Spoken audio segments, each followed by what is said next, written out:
안녕하십니까. 사파 통계 사경환이 되겠습니다. 이번 시간에는 2019년도 3회 78번 분산에 대한 설명을 말씀 올리도록 하겠습니다. 자, 분산에서 좀 구체적인 설명은 좀 해드리고 표준 편차와 어떤 관계가 있는지 이것을 간단하게 좀 설명 올리고자 합니다. 자, 우선 분산은 대표값일까요? 산포될까요? 예, 대표값으로부터 얼마만큼 떨어져 있느냐, 이것을 우리는 산포도, 대표적인 것은 우리는 분산과 표준 편차가 됩니다. 자, 분산에 대해서 좀 말씀을 좀 드릴 건데요. 자, 간단하게 제가 엑셀을 통해서 설명 좀 올리도록 하겠습니다. 자, 엑셀을 통해서 간단하게 분산에 대해서 한번 살펴볼 건데요. 제가 그냥 자료를 한번 입력해 보도록 하겠습니다. 저와 함께 그냥 간단하게 자료를 입력해 보도록 하겠습니다. 자료가 22, 23, 24, 23, 22, 27 이렇게 있다고 가정을 해보겠습니다.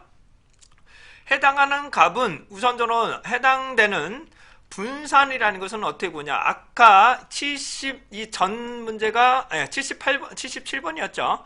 자료가 많고 거기서 평균을 기반으로 얼마만큼 떨어져 있느냐를 보기 위해서 우리는 분산이라는 것을 살펴보게 되는데, 제가 우선 평균을 구해 보겠습니다. 평균을 구하게 되면 평균은 위치값, 분산은 대표값부터 얼마만큼 떨어져 있는가를 보는 거겠죠. 그래서 평균 에버리지라고 한번 구해 보겠습니다. 에버리지를 통해서 평균을 구하게 되면 23.5라는 값을 구했습니다. 그렇다면 우선 해당되는 여기서 중요한 것은 관측값에서 평균을 뺍니다. 다시 한번 관측값에서 평균을 뺍니다. 고정시켜서 할게요. 그러면 해당되는 값, 이거를 우리는 편차라고 합니다. 얘를 뭐한다? 편차라고 합니다. 관찰값에서 평균을 뺍니다. 다시 한번 관찰값에서 평균을 뺍니다. 이걸 뭐한다? 우리는 편차라고 합니다. 편차의 합은, 얘의 합은 어떤 자료가 됐든 동일하게 0이 됩니다. 다시 편차의 합은 어떤 자료가 됐든 무조건 0이 됩니다. 0이 됩니다. 그러므로 왜? 평균을 기준으로 계산했기 때문입니다. 그렇기 때문에 얘는 편차를 그냥 계산하는 것이 아니라 편차를 제곱을 씌웁니다. 왜 그러냐면 실제로 우리는 거리를 선택을 해야 되는데요. 예를 한번 들어보도록 하죠. 자, 마이너스 2와 2라는 거리가 있다고 가정을 하겠습니다. 실제 거리는 4입니다. 실제 거리는 4지만 요를 기준으로 설명하게 되면 마이너스 2, 여기가 2가 되기 때문에 더하면 0이 돼버리는 거죠. 그렇기 때문에 해당되는 양수와 음수를 모두 양수로 만듭니다. 모두 양수를 만들게 됩니다. 이걸 우리는 제곱을 씌웁니다. 해당하는 부분에 제곱을 씌우게 됩니다. 이걸 우리는 편차 제곱이라고 합니다. 이거 뭐한다? 우리는 편차 제곱이라고 합니다. 그래서 해당하는 값에 얘의 제곱값을 씌우겠죠? 네, 제곱값을 시킵니다. 그러면 얘는 어떤 자료가 나오더라도 무조건 양수가 나올 수밖에 없습니다. 편차 제곱이기 때문에 분산은 무조건 양수가 나올 수밖에 없고요. 얘를 요약, 합계, 서메이션을 하겠습니다. 서메이션을 해버리면, 자, 요게 뭐라 한다? 우리는 분산, 이게 분산이 아니에요. 얘가 분산이 아니라 얘를 편차, 다시 한번 편차 제곱합이죠. 다시 한번 편차 제곱합이기 때문에 얘를 우리는 SXX라고 표현합니다. 이거 다시 한번 얘를 SXX라고 표현을 하게 됩니다. 얘를 편차 제곱합이라고 합니다. 얘를 표본의 자료이기 때문에 자유도인 n-1로 나누게 됩니다.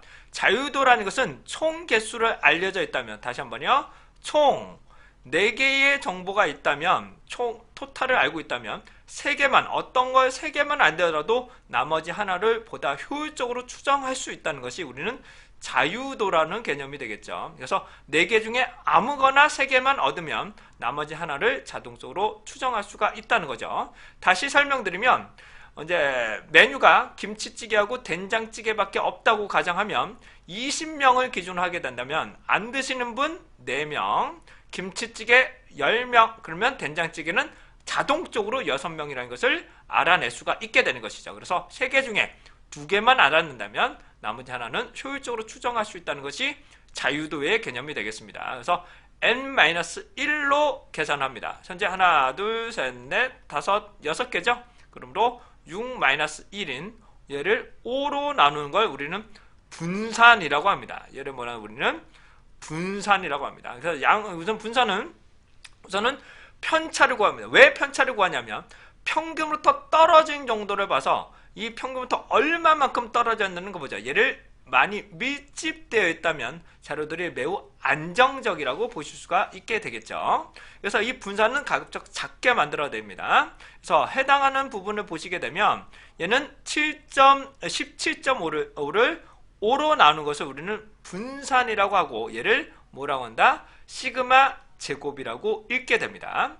근데 이 시그마 제곱은 여기서 제곱을 씌워버렸기 때문에 단위가 매우 커지죠. 해당되는 원시 데이터보다 커지게 됩니다. 그래서 얘를 다시 한번 루트를 씌우면서 표준 편차로 적용하여 원시 데이터의 단위를 맞춥니다. 그러니까 분산은 원시 데이터보다 단위가 커집니다. 제곱을 씌워버렸기 때문에 얘를 루트를 씌움으로써 어떤다? 단위를 맞추는 것을 우리는 표준 편차라고 합니다. 표준 편차를 우리는 시그마라고 읽습니다. 시그마. 참고적으로 편차 제곱합을 뭐라 한다? 우리는 SXX라고 합니다. 다시 편차 제곱합을 뭐라 한다? 우리는 SXX라고 하는 것이고요. 얘를 편차 제곱합을 루트를 씌워버리면 SX, 그래서 편차 제곱합의 제곱근이라고 표현합니다. 그리고 얘를 루트 n-1로 나누면 얘는 표준 편차인 시그마가 됩니다. 이것을 우리는 시그마라고 봅니다. 그래서 해당하는 부분은 반드시 요게 시그마 제곱이에요. 많은 분들이 시그마 얘 자체를 시그마 제곱이라고 이해하시는 분들은 많으신데 n-1로 나눠야만 시그마 제곱이 된다는 것을 다시 한번 강조드리고자 합니다. 자, 그러므로 얘를 이 값은 편차 제곱함이므로 얘는 SXX가 되는 것이겠죠. 그 다음에 분산을 구하면 얘를 5로 총 6개 중에 5개 n-1이므로 얘를 나누게 된다면 얘를 분산이라고 합니다. 그래서 제가 분산을 한번 그려볼게요. VAR. 그래서 해당되는 부분은 S가 이제 표본이에요. 표본은 n-1로 나누는 거죠. 그래서 해당 부분은 3.5라는 결과치를 얻어낼 수가 있게 됩니다. 자, 편차 제곱합의 평균이라고 생각하셔도 됩니다. 뭐라고? 편차 제곱합을 n-1 모집단은 n으로 나누고 표본집단은 n-1인데 평균이라고 생각하셔도 됩니다. n수가 많아지면 n이나 n-나 그렇게 큰 차이가 나진 않기 때문입니다. 30개 이상이 되면 다시 n으로 나누나 n-1로 나누나 그렇게까지 큰 차이는 나타나지 않습니다. 근데 즉 30개 이하일 경우는 반드시 n-1로 적용하는 것이 기본적인 내용이 될 수가 있게 되겠습니다. 자, 그러신 다음에 요거를 우리는 편차 제곱합이라고 하는 것이고요. 자, 그러시면 이렇게 하나를 더 구해 보도록 하겠습니다. 제가 앞에서 요게 x와 y를 가지고 다시 한번 구해 볼게요. x, y를 가지고 제가 sx가 뭐냐, sy가 뭐냐, 그 다음에 sxy가 뭐냐를 다시 한번 구해 보도록 하죠. 22, 여기서 아까 만약에 이렇게 나타난다고 가정하겠습니다. 22가 나온다면 얘는 당연히 편차 제곱합도 무조건 0이 되겠죠. 동일한 값이기 때문에 편차 제곱합도 무조건 0이 될 겁니다. 네. 자, 당연히 해당되는 값들이 몇 개가 커진다면, 이런 것들이 나타난다면 분산이 좀 더 넓어지겠죠. 자, 계속적으로 갑니다. 여기서 제가 15 그냥 막 입력해 볼게요. 자, 이렇게 있다고 가정하겠습니다. 자, 우선적으로 평균을 구해야 됩니다. 평균을 구해 보겠습니다. 평균을 구하면 해당되는 x의 평균, 죄송합니다, average, 요거는 별도로 제공드리지 않을게요. 그렇게 어려운 부분은 아니니까요. 자, 해당하는 편차를 구하겠습니다. 그래서 편차를 구해 보겠습니다. 편차를 구하는 방법은 어떻게 한다 그랬나요? 관찰값에서 평균을 뺀다 그랬습니다. 네, 관찰값에서 평균을 뺍니다. 여기서도 편차가 되겠죠? 자, 평균은 요게 평균이 되기 때문에 이렇게 될 겁니다. 자, x가 해당되는 x 편차, y의 편차가 될 것이고요. 그 다음에 편차의 제곱을 합니다. 편차 제곱을 할게요. 편차 제곱, 편차의 제곱을 해보겠습니다. 조금 더 해야 되겠네요. 자, 편차 제곱을 합니다. 그럼 얘의 제곱값이 되겠죠? 예, 제곱값을 구하시면 편차 제곱이 됩니다. 자, 편차 제곱을 합을 구해 보겠습니다. 얘를 합을 구해 볼게요. 편차 제곱 합을 구하게 되면,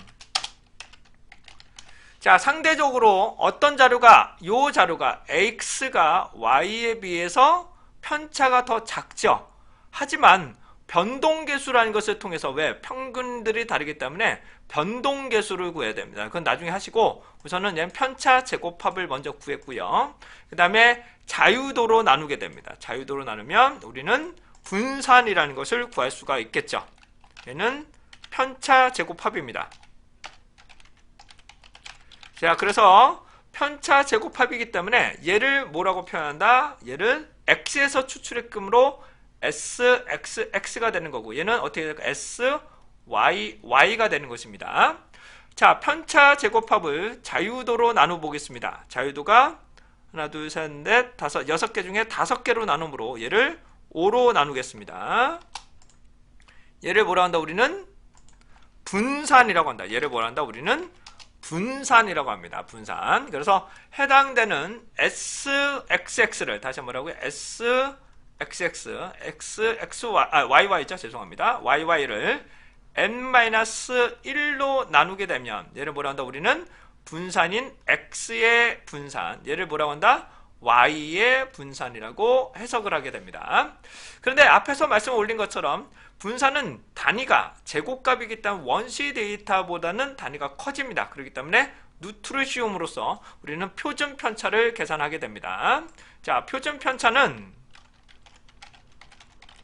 해당되는 부분의 누트, sqit라고 하죠. sqit. 그러니까 해당되는 부분을 누트를 씌우는 함수를 우리는 sqit라고 합니다. 그러면 해당되는 부분을 우리는 표준 편차라고 살펴볼 수가 있게 되겠죠. 자, 여기서 이제 변동계수는 평균분의 표준 편차입니다. 자, 변동계수는 평균분의 표준 편차가 되므로 조금 더 볼까요? 네. 평균분의 유선에다가 변동계수를 구해보겠습니다. 변동계수를 구하면 평균분의 표준 편차가 됩니다. 그래서 표준 편차를 먼저 위로 올리고 평균을 아래쪽으로 내려서 이렇게 계산을 해볼게요. 그렇다면 결론적으로 어떻게 나온다? 표준 편차가 우선 편차 제곱합도 중요하지만 우선은 변동계수를 계산하시게 되면 평균분의 표준 편차, 얘가 더 상대로 더 평균보다 많이 밀집되어 있다. 평균보다 많이 밀집되어 있다는 것을 우리가 살펴볼 수가 있게 됩니다. 변동계수는 이렇게 구하시는 거고요. 그 다음에 sxy를 한번 구해보겠습니다. sxy는 어떻게 구하느냐면, 자, 우선은 앞에서 말씀드렸던 편차를 구했습니다. 그러신가요? 편차를 구하고 편차끼리 곱을 합니다. 편차에 곱을 합니다. 그러니까 x의 편차와 y의 편차를 곱을 하게 됩니다. 곱을 한 상황에서 더하면, 얘를 더하면 이거 더하게 되겠죠? 이거 더한 겁니다. 이거를 뭐란다? 우리는 sxy라고 합니다. 얘를 뭐란다? 우리는 sxy라고 하고, 여기서처럼 뭐라고요? n-1로 나누면, n-1로 나누면 우리는 공통된 분산이기 때문에 우리는 공분산, 코베리언스라고 읽습니다. 얘를 뭐란다? 코베리언스라고 읽게 됩니다. 그래서 해당되는 부분을 분산, 공분산이기 때문에 얘를 다시 5로 나누는 것이겠죠. 자유도인 5로 나누면 공분산인 0.6이라는 것을 구할 수가 있게 되겠습니다. 자, 참고적으로 아까도 말씀 올린 것처럼 좀 다른 이론도 있겠지만 상관계수를 잠깐 말씀드리면, 상관계수는 sxxy분의 sxy가 되는 것이고, 그 다음 얘를 또 어차피 풀어보면 해당되는 x의 표준편차와 y의 표준편차를 공분산으로 반드시 x, y를 하게 됩니다. 요거 원래 같은 값이 아니에요. 하지만 어차피 루트 n, 얘는 어차피 루트 n 마이너스 1, 루트 n 마이너스 1, 어차피 곱하면 얘가 n-1이 될 거고 얘도 n-1이 되므로 상쇄가 되므로 해당 부분은 요 값과 결론적으로는 같지만 이 값이 sxy가 공분산은 절대로 아니라는 것을 다시 한번 강조드립니다. 다시 한번. 이거는 몇 번이고 말씀드리는데 아직도 많은 학자분들이 헷갈리신 분들이 많은데 원칙적으로 다릅니다. 의미 자체가 다르다는 것을 다시 한번 강조드리고자 합니다. 그래서 해당하는 편차, 곱 이것을 통해서 우리는 상관계수나 이런 것들을 통해서 우리는 구할 수 있다 말씀드리는데 만약에 이래 보도록 하겠습니다. 만약 15, 15, 15, 15, 15 하나만 벗어나면 난 경우에도 해당하는 표준 편차가 커질 수는 있게 되겠죠. 그래서 만약에 16이 되면 더 많이 밀집되어 있는 것을 보실 수가 있게 됩니다. 자, 그렇다면 여기를 보시게 되면 편차 제곱의 평균이 되죠. 우선 n-1이나 n이나 거의 비슷하다고 보셔도 될 것 같고요. 그다음에 분산은 무조건 양수로만 나옵니다. 분산은 무조건 양수로만 제곱의 수이기 때문에. 그 다음에 표준 편차도 무조건 양수밖에 나올 수가 없어요.